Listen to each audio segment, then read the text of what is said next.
E aí, galera, graça e paz, tudo bem com vocês? Olha, hoje eu vim aqui para falar sobre a doutrina justificação pela fé em Cristo.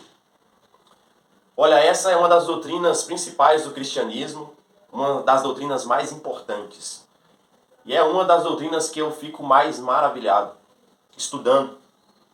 Primeiramente, nós precisamos entender que Adão e Eva foram criados à imagem e semelhança de Deus, né? Lá em Gênesis está escrito isso. O homem, ele foi criado e ele tinha uma natureza pura, sem defeito. Não existia pecado, o pecado não tinha entrado no mundo. E aí, após eles comerem do fruto proibido, Adão e Eva, eles pecaram contra Deus e passaram a ter uma natureza pecaminosa, depravada, um coração mau, inclinado para o mal. Em Gênesis 8, 21, a Bíblia diz que o coração do homem é inteiramente inclinado para o mal desde a sua mocidade. Então toda a humanidade que é descendente de Adão e Eva, eu e você, já nascemos com essa natureza pecaminosa, depravada, caída, com o coração inteiramente inclinado para o mal. A verdade é que nós somos pecadores, nós não somos justos, nós somos injustos. E o apóstolo Paulo, escrevendo aos Romanos, em Romanos capítulo 3, ele diz que nós somos pecadores. Todos pecaram e foram destituídos da glória de Deus. Não há um justo sequer, não há quem tenta, não há quem faça o bem, não há quem busque a Deus. Todos se desviaram e se tornaram inúteis. A verdade é que eu e você, nós pecamos contra Deus. E nós merecemos a punição pelos nossos pecados. Nós merecemos o castigo de Deus. Se Deus acabasse com toda a humanidade e lançasse a humanidade no inferno, ele continuaria sendo justo. Sabe por quê? Porque ele só estaria nos dando aquilo que nós de fato merecemos, por termos pecado. E em Salmos capítulo 7, o salmista diz que Deus é um justo juiz que se ira todos os dias. Deus, ele não se ira por conta das nossas boas obras, das nossas boas ações. Ele se ira por conta das nossas maldades, por conta das nossas transgressões, iniquidades que nós praticamos. E Deus, sendo um justo juiz, ele precisa satisfazer a sua justiça. Ele precisa punir os nossos pecados, os nossos crimes. Ele não pode deixar o pecado impune, porque Deus, ele não pode ser um juiz injusto. Sendo assim, João, escrevendo em João 3, 16 e 17, ele diz que Deus amou o mundo de tal maneira que deu seu Filho unigênito, para que todo aquele que nele crê não pereça, mas tenha a vida eterna. No versículo 17 ele diz, Deus enviou seu Filho ao mundo não para que condenasse o mundo, mas para que o mundo fosse salvo por meio dele. Então Deus, ele prova o seu amor para conosco, enviando Jesus ao mundo. O apóstolo Paulo, escrevendo aos Romanos, em Romanos capítulo 5, versículo 8, ele diz que Deus prova o seu amor para conosco quando Cristo, ele é entregue em nosso favor, quando nós ainda éramos pecadores. Então Deus, ao invés de nos matar e nos lançar no inferno, ele nos amou e entregou seu Filho Jesus. Jesus, ele veio ao mundo. Há mais de 2000 anos atrás, ele pisou nessa terra. O Verbo se fez carne e habitou entre nós, por amor a nós.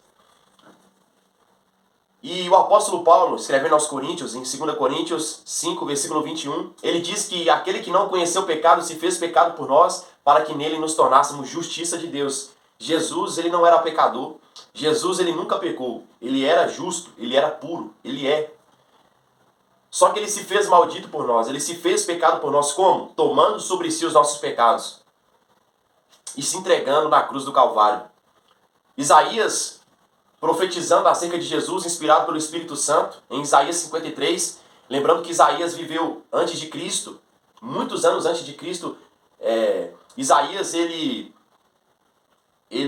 veio antes de Cristo, ele profetiza acerca de Jesus, lá em Isaías 53, ele diz, no versículo 5, que ele foi transpassado por causa das nossas transgressões e moído por causa das nossas iniquidades. E o castigo que nos traz a paz estava sobre ele, pelas suas pisaduras nós fomos curados. E ele diz que o próprio Deus esmagou Jesus naquela cruz. A verdade é que Deus estava punindo os nossos pecados no seu Filho. Jesus na cruz, ele bebeu até a última gota do cálice da ira de Deus, que era para ser derramado sobre as nossas vidas. Homens pecadores. mas Ele foi o nosso substituto. Ele teve misericórdia de nós. Ele nos amou e nos amou até a morte. Ele se entregou por nós.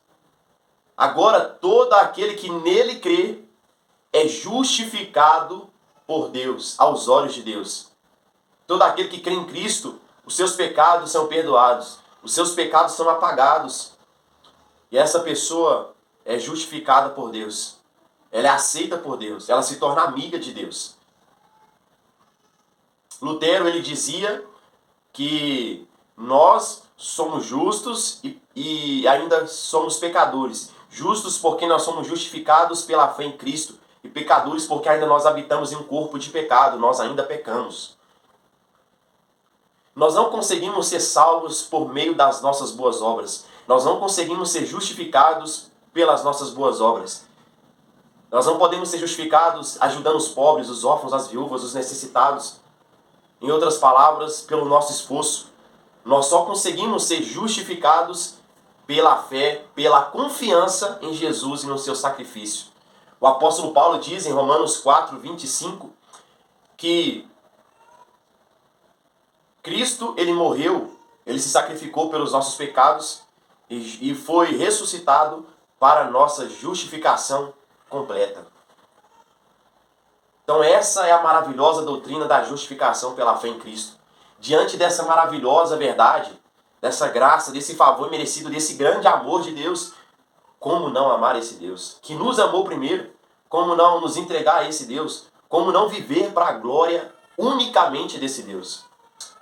Não sei você, mas eu tenho para mim que eu não posso viver de forma indiferente a essa mensagem. Eu não posso viver indiferente diante dessas boas notícias, diante desse Deus que me amou, sendo eu ainda pecador. O apóstolo Paulo diz que nós que fomos alcançados por Deus, por esse favor, nós éramos antes inimigos de Deus, que agora nós somos amigos de Deus. Nós fomos justificados por causa do sacrifício de Jesus. Ele fala que nós estávamos mortos por causa das nossas transgressões, por causa dos nossos pecados, mas Deus nos deu vida juntamente com seu Filho. Olha para você ver que graça, que amor, que bondade de Deus. Então, como gratidão a esse amor, a essa justificação, eu entregarei a minha vida como oferta de gratidão a esse Deus. Eu viverei todos os meus dias com esse Deus. Eu viverei para a glória desse Deus. Olha, que você também possa ter essa atitude diante de Deus, ao ouvir sobre a justificação pela fé em Cristo. Que Deus abençoe a sua vida e até o próximo vídeo.